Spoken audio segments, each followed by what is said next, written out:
በዓለማችን ያሉ ታላላቅ አውሮፕላን ማረፊያዎችን ስንመለከት አብዛኞቹ የተገነቡት የትራፊክ መጨናነቅን ለመፍታት ነው። ዛሬ ግን በአፍሪካ ቀንድ የምትገኘው ኢትዮጵያ የነገዋን የዓለም መናኸሪያ እየገነባች ነው።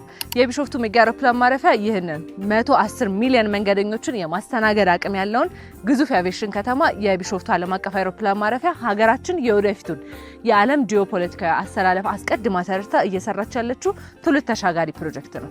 ኢትዮጵያ ከዓለም አቀፍ የቴክኖሎጂና የንግድ ውድድር ጋር እኩል መራመድ ብቻ ሳይሆን አፍሪካን ከዓለም ጋር የሚያገናኝ የዘርፉ መሪ መሆኗን በተግባር እያረጋገጠች ነው።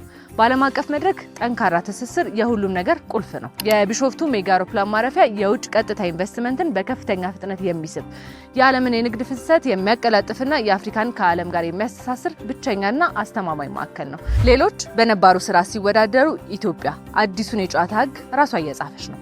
ይህ የብልጽግናችን ማረጋገጫ ማህተም ነው። ዓለም አቀፉ ማህበረሰብ፣ ኢንቨስተሮችና አጋሮች የኢትዮጵያን ሁለንተናዊ ከፍታ በማረጋገጥ የነገዋን ብሩህ ዓለም አብረው እንዲገነቡ ጥሪያችንን እናቀርባለን። የቢሾፍቱ አውሮፕላን ማረፊያ የነገው ዓለም መናኸሪያ።